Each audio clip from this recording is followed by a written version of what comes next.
안녕하세요. 저는 30대 여자입니다. 예전에는 늘 이렇게 남들은 겪지 못했던 자신만의 신기한 경험을 사연으로 소개하는 채널에 제 이야기를 보내고 싶었어요. 솔직히 평범하게 살면 이렇게 불특정 다수에게 다 말할 정도로 특별한 경험을 겪긴 어렵잖아요. 제가 그랬거든요. 꽤나 심심한 인생을 살아왔죠. 근데 몇 년 전 누가 들어도 놀랄 만한 경험을 하긴 했어요. 하지만 차마 남들에게 말할 용기가 없었고 또 아직도 그때의 충격이 가시지 않기도 했었거든요. 늘 다른 분들의 이야기를 들으면서 언젠가 나도 보내보면 여러분의 위로를 받을 수 있겠다라는 생각을 했었고 드디어 이렇게 제 이야기를 보낼 수 있게 됐습니다. 저와 남편은 무려 6년 동안 연애를 했었어요. 동갑이었던 저희 둘 다 못 모르는 20대 초반에 만났죠. 저는 당시 일반 대학에 다니고 있었고 남편은 치대에 다니고 있었는데 저도 학교를 다니면서 취업 준비를 하고 있었고 남편도 6년 동안의 공부량이 장난이 아니라서 연애만 6년이긴 하지만 솔직히 만난 횟수는 그리 많지도 않았어요. 그리고 둘 다 학생이니 밖에서 만날 돈도 없었고 저희의 단골 데이트 장소는 남편 학교 도서관이거나 남편의 반지하 자취방이었죠. 6년이란 시간 동안 만나게 되면 어느 순간 정말 있으면 그냥 자연스러운 공기처럼 편하고 없으면 허전한 가족 같은 사이가 되는데요. 저희 부모님도 남편이 제 남자친구였을 때부터 알고 지내셨고 저도 이전부터 남편의 부모님을 알고 있었어요. 저희 부모님께서는 두 분이서 같이 정육점을 운영하셨는데 고향을 떠나 서울에서 혼자 살면서 공부하는 남편이 안쓰러우셨는지 항상 저를 통해서 좋은 고기를 보내주셨습니다. 남편은 물론 늘 본인을 챙겨주시는 저희 부모님께 감사했고 또 죄송스러워했죠. 내가 나중에 성공하면 꼭 은혜를 갚아야 하는 게 있는데 순영이 너하고 너희 부모님이야. 진짜 나 공부할 때 배 안 곪고 외롭지 않았던 건 다 너하고 네 가족들 덕분이다. 그런 남편은 저희 아버지께서 제가 막 취업을 하고 나서 1년도 안 됐던 해에 뇌출혈로 돌아가셨을 때 장례식에 와서 한참을 울었습니다. 그리고 공부하느라 바쁠 텐데 그만 가라는 저희 어머니의 말에도 3일 내내 장례식을 지키고 낙골당까지 따라와서 제 곁을 지켰죠. 남편은 저희 아버지 사진과 유골함 앞에서 울면서 미리 많이 찾아뵙지 못해 염치없고 죄송하다고 했고 순영이와 장모님은 본인이 지키겠다고 말했어요. 생각해보면 그게 남편이 처음 제게 한 프로포즈가 아니었나 싶습니다. 남편이 그렇게 저와 제 가족을 본인의 가족처럼 생각을 한 만큼 저도 결혼 전부터 남편의 가족을 제 진짜 가족처럼 생각을 했었어요. 남편의 고향은 강원도였는데 시부모님은 시골 마을에서 배추 농사를 지으셨어요. 근데 그게 규모가 그렇게 크지 않고 작은 하우스여서 형편이 넉넉지 못하셨죠. 시부모님이 믿는 건 개천에서 용나서 서울로 치과 의사가 되기 위해 온 남편뿐이었고 그런 남편 곁에서 가족을 대신해서 챙겨주는 제게 정말 고마워하셨어요. 연애 3년 차에 남편이 고향에 가는데 부모님이 저를 만나고 싶어 하신다고 같이 가지 않겠냐고 했을 때 처음 남편의 본가로 함께 가서 시부모님을 처음 뵀었죠. 아니, 몇 달 전에 서울 가서 명민이 자취방에 들렀는데 이 녀석 냉장고에 제육볶음 재운 게 들어있는 거야. 나는 도무지 해준 기억이 없는데 누가 얘한테 그런 걸 주겠어? 근데 그게 다 순영이네 어머님께서 해주신 거라니. 이거 죄송해서 어쩌니. 따로 인사도 못 드렸는데. 아니에요. 그냥 가게에서 고기 손질하고 남은 거에 양념만 해서 가져다 준 건데요, 뭘. 저희 어머니도 명민이를 거의 아들처럼 생각하셔서 혼자 살면서 대충 한 끼 때울까 걱정하시거든요. 나랑 명민 엄마가 명민이 서울 보내고 얘가 먹을 거 제대로 못 챙겨 먹으면서 공부할까봐 그게 제일 걱정이었거든. 근데 우리 아들이 무슨 재주로 공부하면서 이런 아가씨를 다 만났을까? 우리가 순영이 덕분에 밤에 다리 쭉 펴고 잔다. 순영이는 바로 취업한다고 했지? 네. 아마 방학에 인턴 나갔던 마케팅 회사로 갈 것 같아요. 아유, 참 야무져서 벌써 자리도 잡고 대단도 하다. 순영이 회사 다니면 아무래도 명민이 보필 더 안정적으로 할 수도 있고 잘 됐네. 잘 됐어. 시부모님은 저를 남편의 수호천사 정도로 생각하셨어요. 그도 그럴 것이 제 앞가림도 막막했던 나이에 혼자 살면서 공부하는 남편을 챙겼으니까요. 남편 자취방을 제 집 드나들듯 하면서 밥 챙겨주고 또 오래 앉아 있느라 운동을 못하니 영양제 챙겨주고 또 생활비가 없을 때는 제 월급을 반으로 나눠서 남편에게 준 적도 덜어 있었습니다. 물론 남편도 간혹 가다가 아르바이트를 했지만 그것도 못하고 시부모님께서 자취방 월세를 못 보내주시는 날이 있으면 제가 월세를 대신 내준 적도 있답니다. 그때는 솔직히 그게 당연하다고 느껴졌어요. 내가 사랑하는 사람이고 이 사람이 본인의 꿈을 위해 노력을 할 때 제가 대신 공부를 해줄 수는 없으니까 도울 수 있는 방법이 있다면 뭐든 했던 거죠. 제가 그런 도움을 남편에게 줄 때마다 남편이 시어머니에게 말을 했는지 시어머니께서 제게 연락을 해오셨는데요. 명민이가 성공하면 다 순영이 네 덕분이라고 고맙다는 말을 하셨어요. 명민이한테 뭐 필요한 거 있나 전화하면 다 순영이가 먼저 해줬다고 괜찮다고 하더라. 우리가 순영이 너한테 참 고마운 게 많어. 순영아, 몇 년만 고생해라. 명민이 저 치과 의사 되면 그거 다 네가 덕보는 거니까. 이때까지만 해도 이런 말들이 이상하게 들리지 않았습니다. 그냥 어른으로서 나중에 내 시어머니가 되실 분으로서 할 수 있는 말이라고 생각을 했어요. 근데 나중에 시간이 좀 많이 흐른 뒤에 제 친구가 그러더라고요. 진짜 정상적인 사람이었다면 다 큰 아들을 동갑내기 여자친구에게 맡기지 않았을 거라고. 마냥 고마워하기보다는 미안해할 것이고 너도 네 인생이 있고 네 앞가림하기 바쁜데 네 부모님께 죄송해서라도 그렇게 희생하고 헌신하는 걸 말렸을 거라고 하더군요. 근데 생각해보면 그게 맞는 말이죠. 딸뻘 되는 제게 본인 아들 뒤치다꺼리를 맡긴다는 게 마음 편한 일은 아니잖아요. 저도 남편을 위해 이렇게까지 했던 나란 사람에 취해서 시부모님이 저를 열려놨다고 칭찬하는 걸 그냥 좋게만 들었던 거죠. 그리고 그때는 결혼 전이라 할지라도 시어머니를 포함해서 시댁 식구들이 저를 정말 가족처럼 대해줬었어요. 특히 저는 제 시누이와 가까웠고 지금까지도 잘 지내고 있는데요. 시누이는 남편이 졸업 후 면허 시험을 볼 때쯤 일찍 결혼을 했어요. 시누이 남편이 서울로 직장을 옮기게 돼서 이사를 오게 됐고요. 남편과 시누이는 원체 사이도 좋고 친구처럼 지냈는데 사는 곳이 가까워지니 저도 자주 얼굴을 보게 됐죠. 그리고 시누이 성격이 진짜 유쾌하고 좋아서 친해질 수밖에 없었습니다.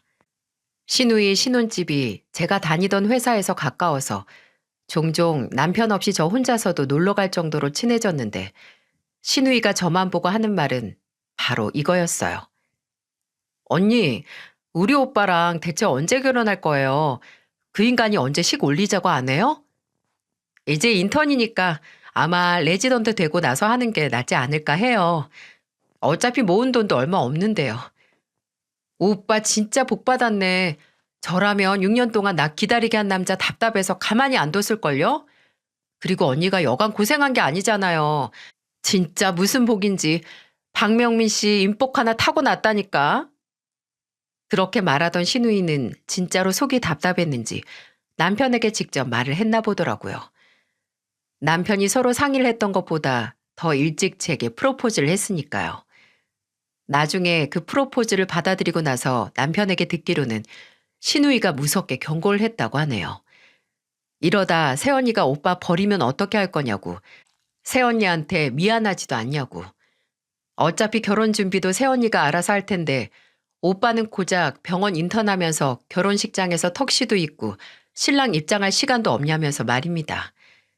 성격 한번 시원시원한 시누이 덕분에 저희는 6년의 결실 끝에 결혼을 할 수 있었어요.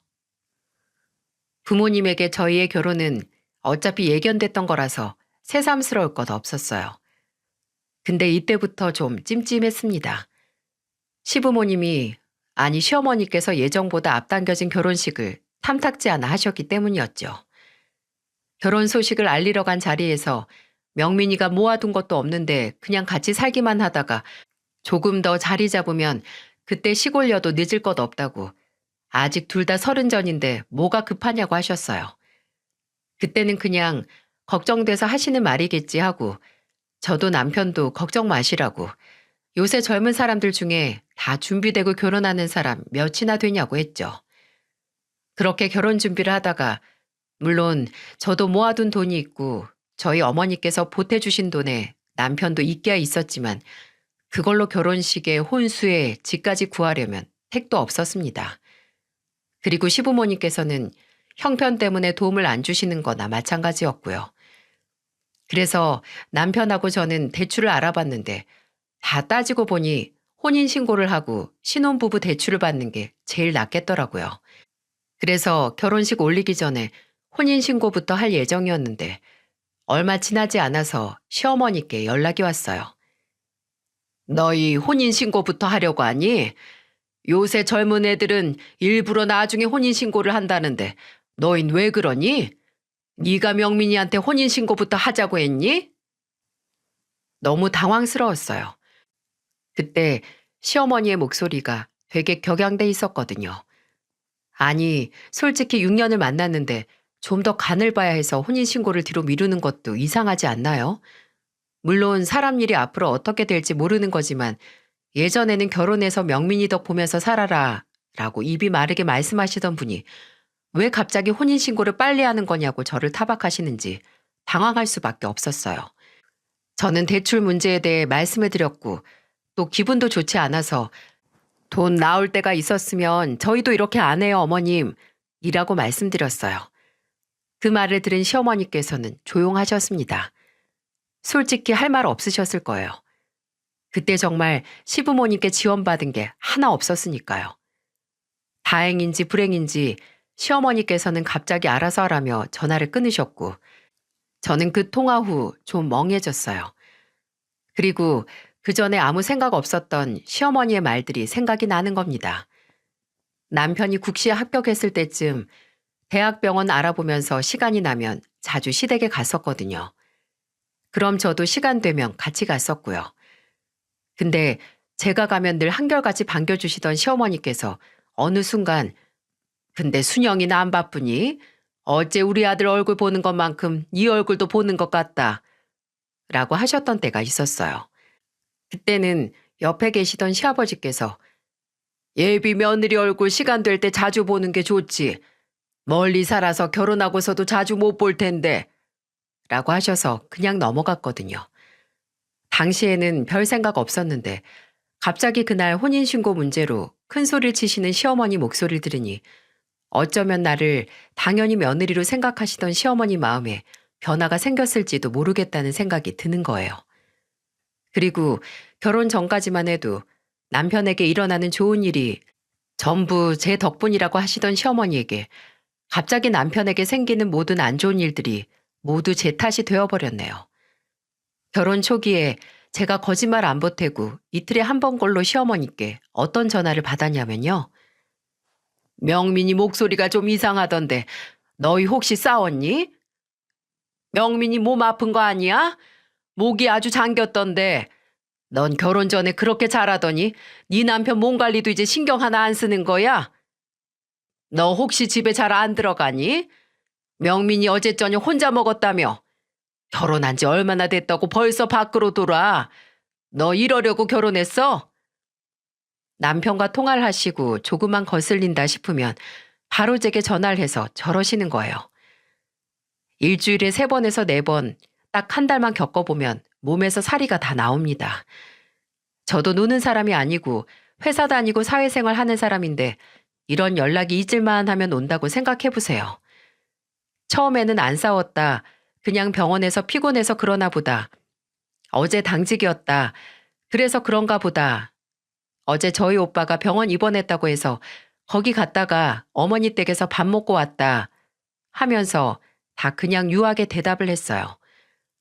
근데 점점 도가 지나쳐서 이제는 시어머니 입에서 아무래도 명민이가 결혼 생활이 행복하지 않은 것 같아. 내 아들이 이렇게 전화를 받는 애가 아닌데. 라는 말까지 나오니까 와, 돌겠더라고요. 그래서 아예 원인을 없애야겠어서 남편에게 시어머니 전화를 받지 말라고 했습니다. 남편하고 전화를 하고 제게 뭐 이상은 없는지 꼭 확인을 하시는 거라서 말이죠. 물론 남편이 제 말을 듣고 시어머니 전화를 받지 않자 제게 득달같이 전화를 해서 명민이가 전화를 안 받네? 무슨 일 있는 건 아니겠지? 너는 명민이랑 언제 마지막으로 통화했니? 라고 하셨고요. 남편이 병원에서 일하긴 하지만 무슨 환자로 있는 것도 아닌데 저는 그런 시어머니에게 말했어요. 아, 사실 남편이 업무 중에 어머님 전화를 자주 받아서 같이 일하는 동료들한테 한 소리 들었나 봐요. 한 번은 회진 따라다니다가 어머님한테 전화가 와서 레지던트 선생님한테 주의도 들었다고 했고요. 어머, 그랬니? 많이 혼났대? 휴대폰보다 차트나 병원 호출기를 더 많이 봐야 하는 사람인데 아무래도 눈치 보였겠죠. 그래서 저도 남편 업무 시간에는 웬만해선 연락 안 하고요. 그러니까 어머님도 너무 자주 전화하지 마세요. 문자 보내셔도 금방 답장 올 거라 기대도 하지 마시고요. 시어머니가 남편이 회진 도는 중에 전화를 하신 건 사실이에요. 근데 꾸중을 듣거나 동료 의사들에게 한 소리 들었다는 건 제 과장이었습니다. 그저 시어머니가 제발 아들이나 며느리인 저를 가만히 뒀으면 해서 살짝 거짓말을 한 거였어요. 다행히 시어머니는 그 후로 남편에게 집착에 가까운 연락은 하지 않으셨습니다. 의사 된 아들이 행여 병원에서 밉보여서 출세길에 이상이라도 갈까 무서우셨겠죠. 근데 한동안 연락은 안 하시다가 이제는 아예 찾아오시더라고요. 하루는 일하는데 또 시어머니께 연락이 와서 받았더니 시누이 보러 서울 왔다가 시간이 남아서 너희 집에도 들렀는데 현관 비밀번호 좀 알려달라고 하시는 겁니다. 일단 밖에서 기다리시라고 할 수 없어서 도어락 번호를 알려드렸는데 불안한 거예요. 저도 남편도 없는 집에 시어머니 혼자 계시니까요. 아니나 다를까 제가 퇴근하기 전까지 집안을 아주 누비고 다니셨는지 제가 도착하자마자 순영이가 의외로 게으르구나 하시면서 창틀의 먼지부터 시작해서 렌지가 끈적거리고 바닥에 머리카락은 왜 이렇게 많냐고 집에서 머리를 묶던가 차라리 자르라는 소리까지 하시더군요. 그 후로도 연락 안 하시고 들이닥치는 날이 늘었습니다.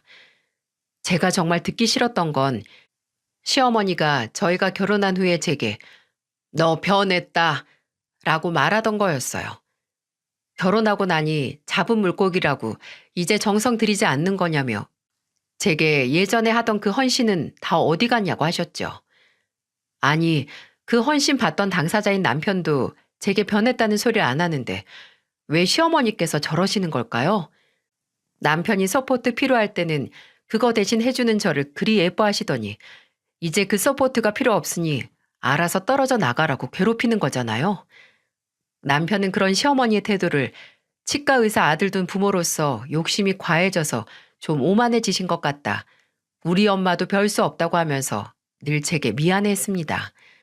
그래서 중간에서 시어머니가 직접 제게 뭐라고 하시려고 하면 막으려고 노력도 하고 제게 웬만해서는 시어머니 연락도 받지 말라고 하더군요. 본인이 알아서 한다고. 근데 아무리 그래도 직접 찾아와서 저를 갈구는 시어머니는 어떻게 해야 했을까요? 저는 아들 집이라는 명목으로 매번 연락 하나 없이 쳐들어오는 시어머니를 막기 위해 지원군을 불렀습니다. 바로 저희 친정어머니하고 시누이였어요. 시누이는 워낙 말도 직설적으로 해서 시어머니가 좀 애먹으시거든요.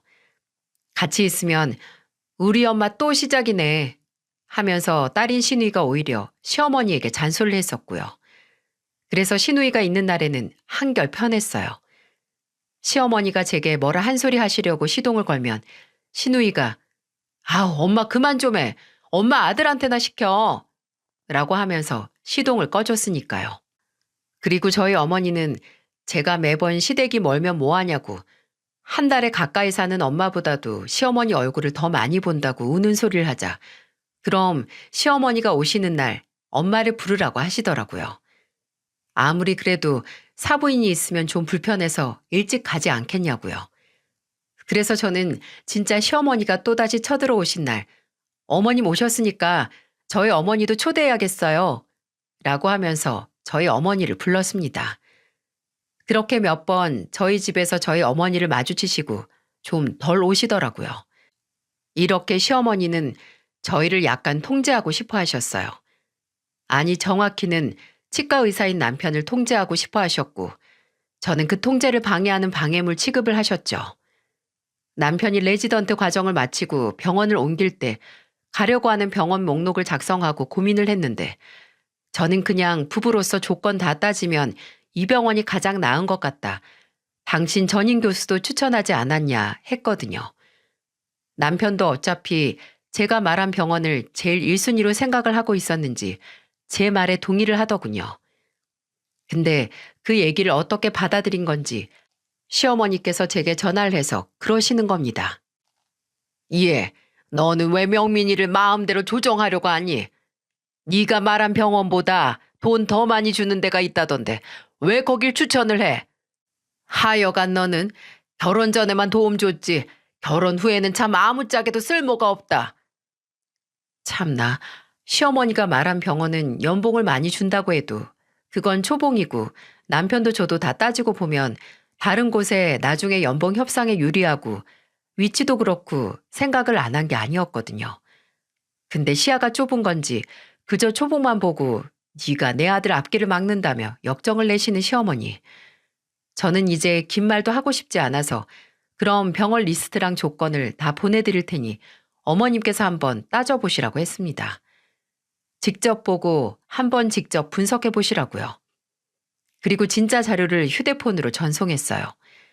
며칠 동안 아무 연락이 없으시더라고요. 머리 좀 아프셨을 겁니다. 5일 뒤에 남편이 시어머니에게 연락을 해서 왜 연락 안 주시냐고 생각해 보셨냐고 하니까 그제야 니들이 더 잘 알지 내가 뭘 아냐고 하시면서 한 발자국 물러서시더라고요. 그럴 거면서 대체 왜 제게 스트레스를 주시는 건지. 이럴 거면 차라리 속은 기분이라도 없게 결혼 전에 반대나 하시지. 제가 결혼 생활 동안 마음 먹고 시어머니께 어머님, 제가 그렇게 마음에 안 차시냐고 결혼 전에는 잘해주시다가 갑자기 저한테 이러시는 이유가 뭐냐고 여쭤보면 시어머니는 전혀 모르겠다는 얼굴로 그러셨어요. 내가 왜 널 마음에 안 차냐고. 그냥 제가 결혼 전이랑 후가 달라서 그런 거라고 말입니다. 문제는 내가 아니라 너라고 하는 시어머니. 제게 책임을 전가한 겁니다. 비겁한 변명이었죠. 이미 남편은 의사가 됐는데 제가 전처럼 혼자 돈 벌면서 공부하는 남편 먹여 살리고 서포트할 수 없는 거잖아요. 그냥 예전에야 아들에게 도움이 되니까 지켜봤는데 막상 마음에 차지 않으니 손해봤다라고 생각을 해서 화풀이를 하시는 거예요. 시어머니께서 걸고 넘어지시는 것 중에 제가 가장 힘들었던 건 단연코 임신 문제 때문이었네요. 전국의 며느리이신 분들은 공감하실 겁니다. 시부모님이 임신으로 눈치 주실 때마다 진짜 속상하고 답답한 거요. 제가 결혼하고 5년 동안 애가 안 생겼거든요. 물론 저도 남편도 주기적으로 검사를 받아서 몸에 이상은 없다는 건 알고 있었고 임신을 딱히 미룬 것도 아닌데 소식이 없더군요. 그래도 급하지 않으니 천천히 기다려보자. 고진감래라고 이렇게 있다가 생기는 아이일수록 우리한테 더 특별한 의미가 될 거라고 하면서 서로를 그렇게 다독였어요. 근데 결혼하고 2년 차가 지나면서부터 시어머니가 임신 문제로 저를 쪼기 시작하셨거든요. 이미 첫째 조카가 3살인 시누이와 저를 비교하시면서 혼인신고는 식 올리기 전에 하더니 왜 애는 그렇게 늦게 가는 거냐고 별별 소리를 다 하셨어요. 근데 웃긴 건 막상 제가 정말 임신을 했다는 소식을 들으셨을 때는 반응이 미적지근했다는 거예요. 그냥 뭐 축하한다 장하다 이런 말은 아예 기대도 안 했는데 대뜸 너 나이가 35인데 너무 노산 아니냐 이런 소리만 하셨네요. 저는 그 전에 건강검진에서 나이는 35이라도 신체 나이는 그것보다 젊게 나왔고 산부인과에서도 문제 없다고 했다고 걱정 마시라고 했어요.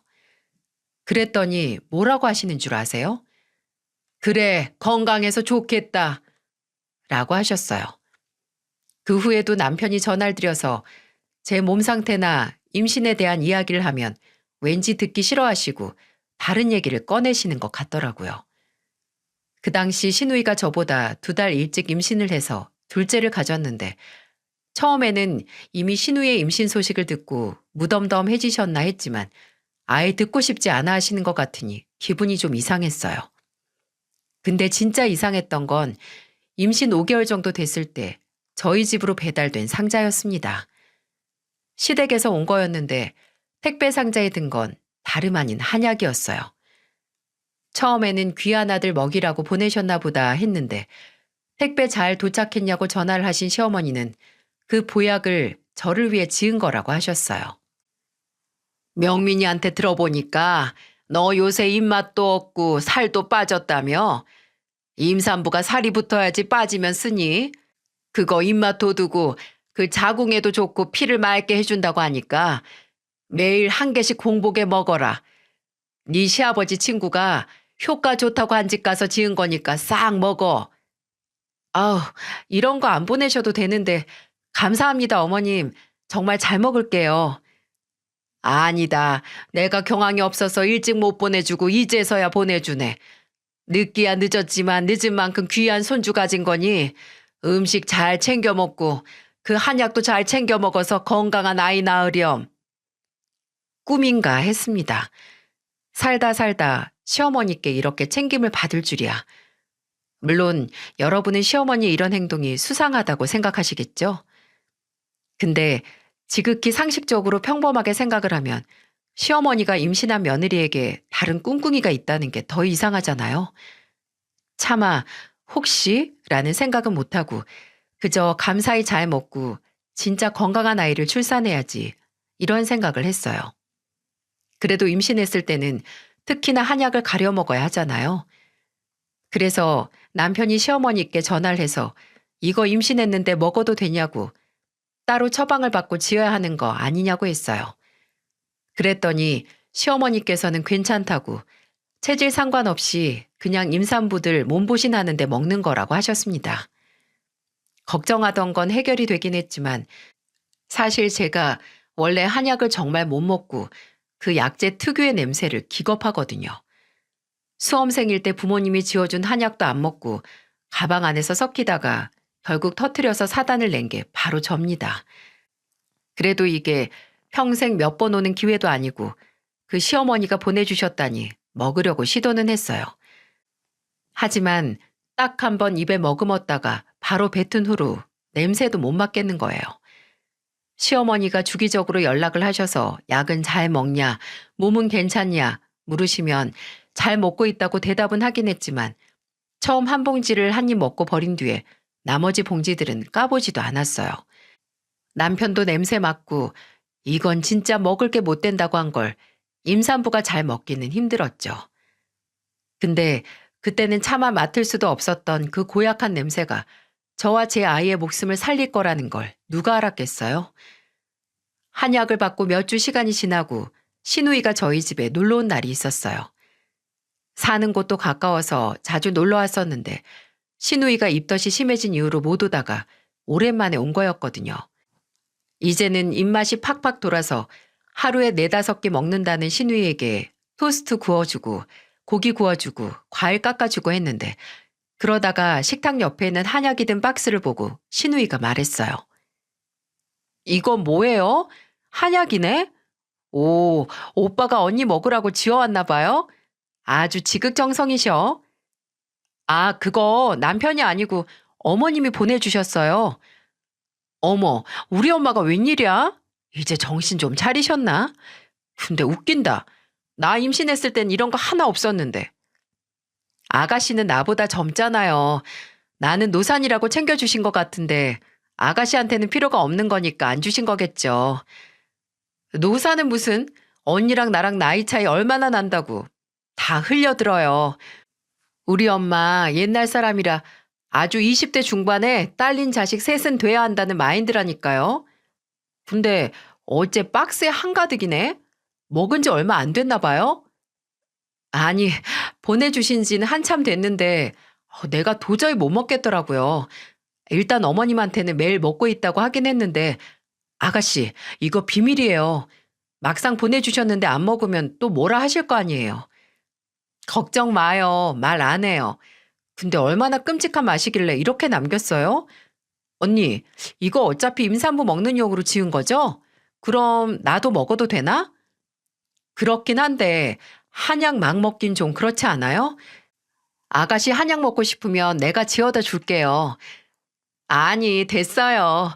그냥 궁금해서요. 그리고 내가 약발이 기가 막히게 봤거든요. 저 하나 먹어볼게요. 그렇게 말한 신우이는 하나를 따서 바로 쭉 마셨습니다. 근데 반절 먹고 너무 쓰다고 언니가 왜 못 먹었는지 알겠다며 안 먹더라고요. 그리고 나서 입가심한다고 냉장고에 있던 아이스크림 꺼내서 먹었는데 한 3, 40분 정도 지났을까요? 신우이가 갑자기 배가 아프다고 하는 겁니다.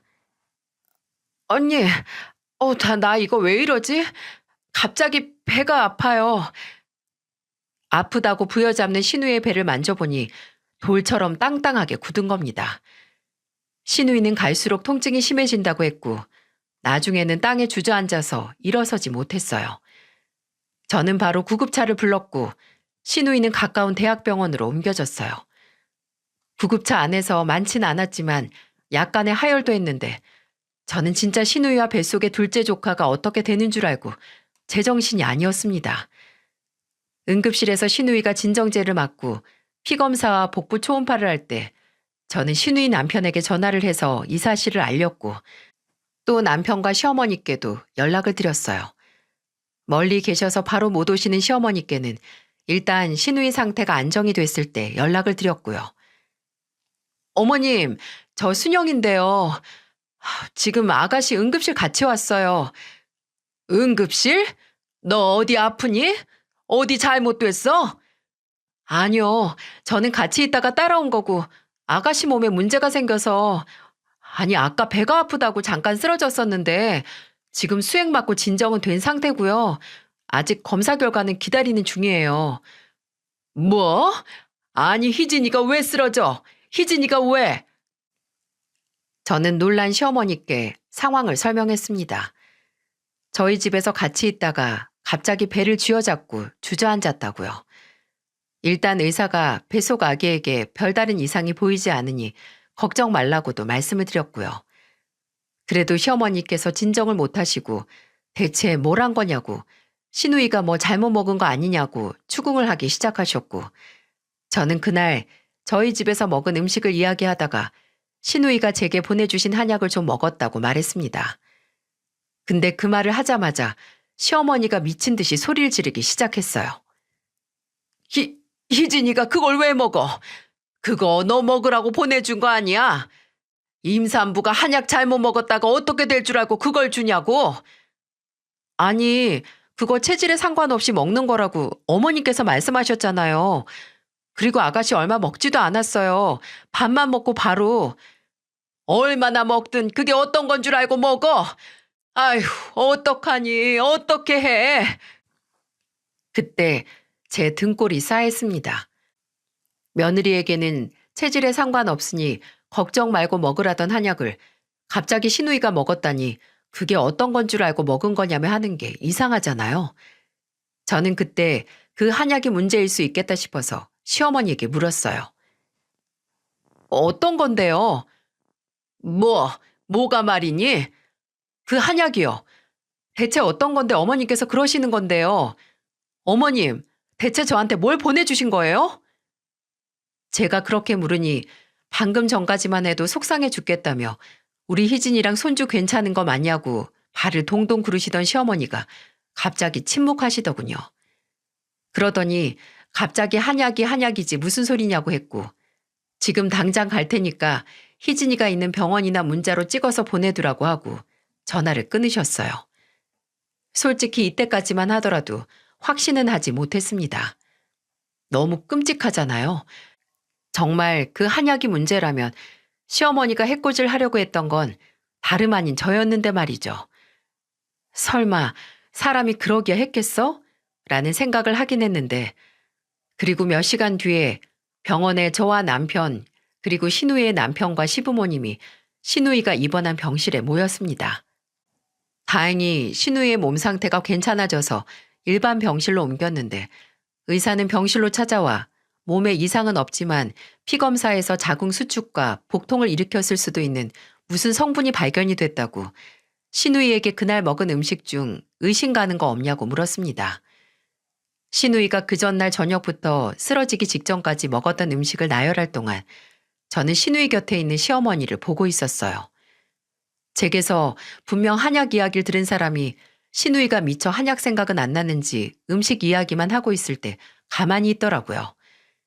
저는 만약 내가 생각하는 게 아니더라도 여기서 확인을 해야겠다 싶었고 신우이가 먹은 음식을 다 말했을 때 입을 열었어요. 아가씨, 한약도 먹었잖아요. 우리 집에 있던 거. 아, 맞다. 임산부한테 좋다는 한약도 먹었어요. 아, 당신 먹으라고 엄마가 보내주신 거? 근데 난 못 먹었잖아. 그게 처방도 필요 없고 그냥 체질에 상관없이 먹을 수 있는 한약이라고 했죠, 어머님? 안 먹었다고? 너 분명 나한테는 먹었다고 했었잖아. 아, 죄송해요. 도저히 써서 못 먹겠더라고요. 원래 한약 잘 못 먹고 내원하시는 임산부들이 간혹 있어요. 근데 임산부용으로 지었으면 검사 결과가 이렇게 나올 수가 없는데 혹시 무슨 약재 썼는지 대표적으로 생각나는 거 있으신가요? 제 말을 들은 의사가 시어머니를 향해 물으니 시어머니는 대답을 하지 않고 눈을 피하는 게 아니겠어요? 그러더니 기억이 안 난다며 오히려 큰 소리를 치는 겁니다. 아유, 내가 그걸 어떻게 다 기억을 해요. 내가 직접 지은 것도 아니고. 그리고 분명 그 선생이 체질 상관없다고 임산부면 다 먹어도 된다고 했어요. 그러니까 내가 며느리 준 한약 때문에 이럴 일은 없어. 알아들어요? 근데 어머님, 아까 저한테는 아가씨가 그게 어떤 건 줄 알고 먹은 거냐고 하셨잖아요. 뭐 아가씨가 먹으면 안 되는 성분이 들어서 그렇게 말씀하신 거 아니에요? 내가 먹으면 안 되는 거요? 엄마, 그게 무슨 소리야? 내가 뭘 먹으면 안 되는데? 빨리 말해요. 아, 나 정말 죽을 뻔했어. 내 애도 잘못될 뻔했고. 맞아요, 장모님. 이거 확실히 이야기해 주셔야 해요. 내가 언제 그런 소리를 했다고 그래. 아, 순영이 제가 생사람 잡네. 나는 그냥 임신도 안 해가 남이 먹는 한약 덥석 먹었다는 말에 속이 상해서. 근데 엄마가 그거 이 사람 줄 때는 임산부면 다 먹어도 된다고 했었잖아요. 아, 뭔데 그래요? 뭐 우리가 알면 안 되는 거라도 들어있는 거예요? 병실안 분위기가 순식간에 가라앉았고 식구들이 시어머니를 추궁을 하게 됐습니다. 의사 선생님은 그럼 나중에 약재를 알게 되면 따로 말씀해달라고 하시면서 나가셨지만 아직 추궁은 끝난 게 아니었어요. 남편과 시누이는 대체 뭐냐고, 왜 말을 못하냐고 연신 시어머니를 쪼아댔고 시어머니는 모른다고 그냥 한의사한테 부탁만 한 거라고만 했습니다. 그러다가 남편이 시아버지께 말했어요. 아버지, 그 약방 아버지 친구분이 아시는 데라고 했죠? 친구분한테 전화해서 약방 번호 좀 알려달라 하세요. 직접 물어보게요. 아이 참 얘가 왜 이래? 뭘 그렇게까지 한다고 하니? 엄마가 아니라고 하면 좀 아닌 줄 알고 있지. 남편이 시아버지에게 바로 약방 연락처를 알려달라고 하자 시어머니가 펄쩍 뛰시는 게 아니겠어요? 그리고 시아버지께서 주머니에서 휴대폰을 꺼내자 그걸 빼앗아 들기까지 했습니다. 이미 행동으로 그 한약에 뭔가 문제가 있다는 걸 증명한 거나 마찬가지였죠. 병실 안에 있는 가족들이 모두 한마음으로 시어머니를 추궁했습니다. 당장 말하라고. 대체 뭘 한 거냐고 몰아붙였죠. 그러니 나중에는 시어머니가 아예 시누이가 누워있던 침대에 풀썩 주저앉아서 우시려고까지 하시는 거예요. 그런 시어머니를 보면서 남편은 한숨을 쉬면서 다시 한번 말했어요. 엄마, 어차피 약방에 전화하면 바로 아는 거니까 괜히 나중에 일 더 크게 만들지 말고 그냥 여기서 말해요. 얼른. 네? 사람 미치게 하지 말고 말 좀 해달라고요, 좀. 그만 좀 해, 그만. 그래, 내가 순영이 제 뱃속에 애 떼려고 약 지어다 보냈다. 됐니? 뭐라고요? 엄마, 지금 무슨 소리예요?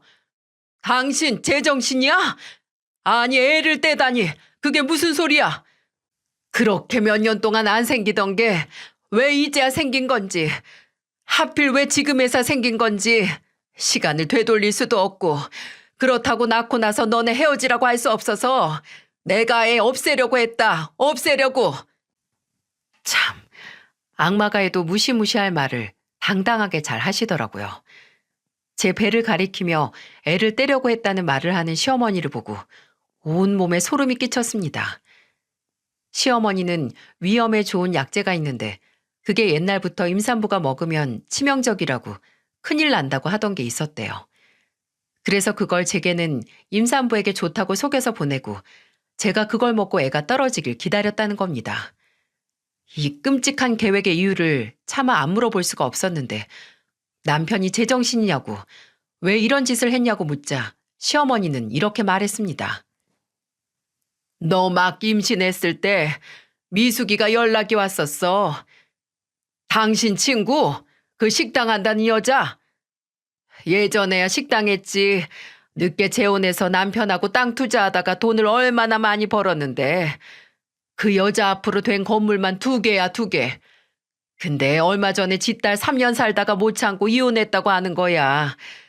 그리고 하는 소리가 명민이 너무 일찍 결혼했다고. 아직까지도 총각이면 지 딸이랑 결혼시켜서 벌써 서울 목 좋은데 치과 개원해 줬을 거라고 하는 거야. 그 후로도 너 아직도 잘 사냐고, 뭐 헤어질 김이 안 보이냐고 하는데 내가 내 돈으로 내 아들 병원 차려줄 능력은 없어도 다른 방법으로 병원 차려줄 수 있는데 뭘 못하겠어. 그래서 그랬다고요? 그게 이 사람 뱃속에 내 자식 없애가면서까지 할 수 있는 일이었다고요? 엄마 진짜 미쳤어요? 이거 살인이야, 살인. 엄마 손으로 엄마 손주 죽이려고 했던 거라고요. 그리고 정말 잘못했다가 이 사람까지 잘못됐으면 어쩔 뻔했어. 희진이도 지금 이러고 있는데 산모한테는 문제 없을 거라고 했어. 그냥 애만 떨어진다고 했단 말이야. 그리고 희진이도 얘도 괜찮잖니? 너 애초에 네가 순영이 얘 말고 돈 좀 있는 마누라 얻어 써봐.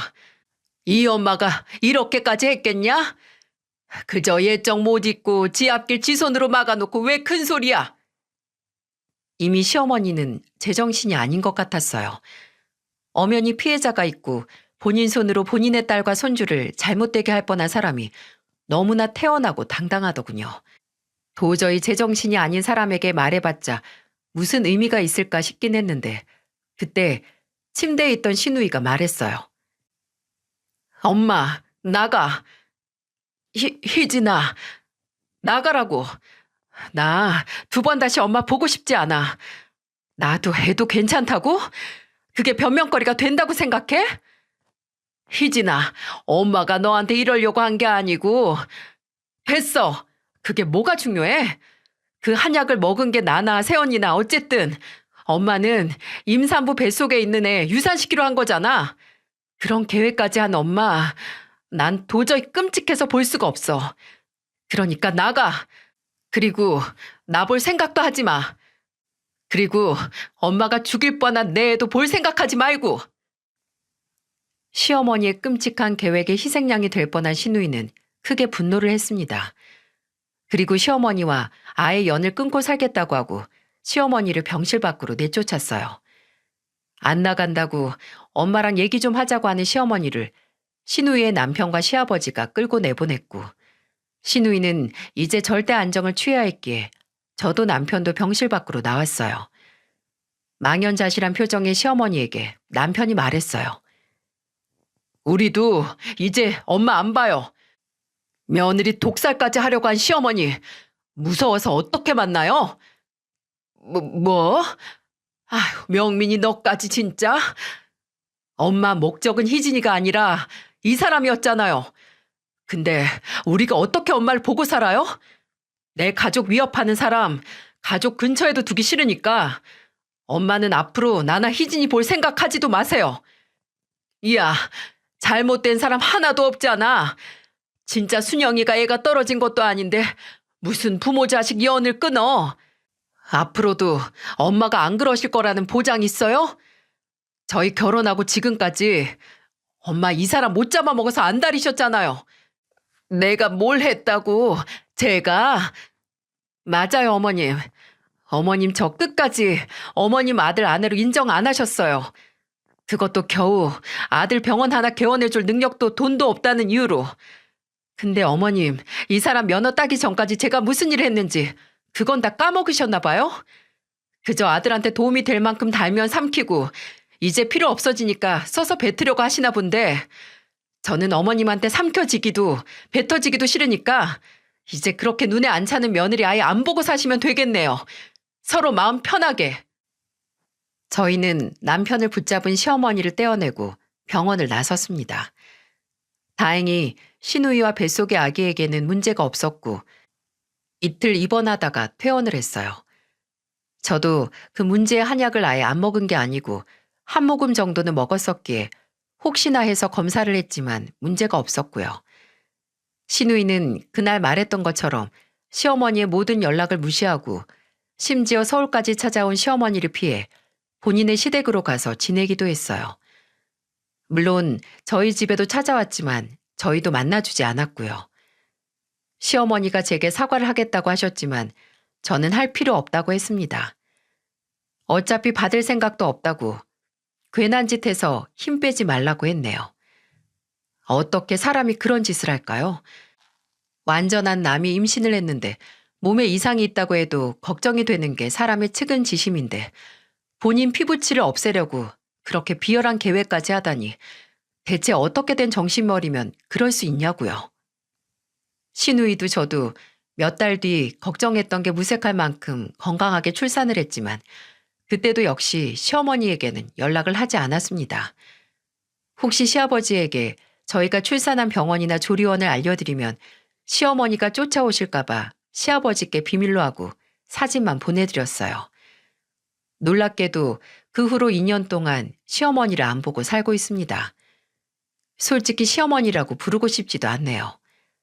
처음에는 이 일은 저희 어머니께서 속상해 하실까봐 말씀을 안 드렸는데 저희 오빠가 새언니에게 말하고 새언니가 어머니에게 알리는 바람에 아들이 태어난 후에 다 들통나고 말았어요. 어머니는 당장 고소를 할 거라고 이건 살인미수나 다름없다고 길길이 날뛰셨고 그 마음은 100번 이해를 했지만 저는 어머니를 말렸습니다. 이미 본인의 한참 잘못된 행동으로 자식 둘을 잃은 거나 마찬가지라고 고소당해서 수감되는 것보다 어쩌면 더한 벌을 받은 거나 다름없으니 그냥 넘어가자고 했어요. 그리고 그 벌을 받은 시어머니는 지금까지도 어떻게 해서든 용서를 받기 위해 홀로 외로운 춤을 추고 계십니다. 잊을만 하면 연락하고 찾아오시기도 하지만 저도 그리고 신우이도 모른 척하고 있어요. 지난번에는 남편에게 혹시 신경이 쓰이면 당신은 어머님 뵙고 오라고 하긴 했는데 남편은 본인 어머니가 지으려던 애가 당신 아이일 뿐 아니라 내 아이이기도 했다고 이건 아무리 시간이 지나도 용서할 수 없는 일이라고 단호하게 말하더군요. 저는 제 몸이라서 더 많이 화가 나고 예민했던 거지만 남편도 본인의 가족을 위협했다는 사실에 단단히 마음을 먹은 것 같았어요. 그럴 수밖에 없겠죠. 아무리 가족이라도 결코 용서할 수 없는 일이 있기 마련이니까요. 앙금은 언젠가 눈 녹듯이 녹을 수 있다고 하지만 저는 아마 시어머니에 대한 원망과 두려움이 결코 사라지지 않을 것 같아요. 왜냐하면 그런 일이 있었다는 게 거짓말처럼 하루가 다르게 크는 제 아들을 볼 때마다 하마터면 이렇게 예쁜 내 아들을 잃었을 수도 있었다는 생각이 들면서 오히려 그 원망이 더 커지고 있었거든요. 그리고 그 이야기를 신우에게 했더니 제 말에 10분 공감을 하더군요. 제 친구들에게도 차마 말하지 못한 이야기를 이렇게 후련히 하니까 제 속이 좀 편해지는 것 같습니다. 제 사연을 많은 분들에게 쏟아낸 만큼 제 속이 한결 가벼워져서 그 끔찍한 사건이 그저 과거이고 지나간 일이 돼서 저희 가족에게 없었던 일이 됐으면 좋겠습니다. 이야기를 들어주셔서 정말 감사합니다. 꽃피는 봄, 소중한 가족들과 좋은 추억 많이 만드시길 바랍니다.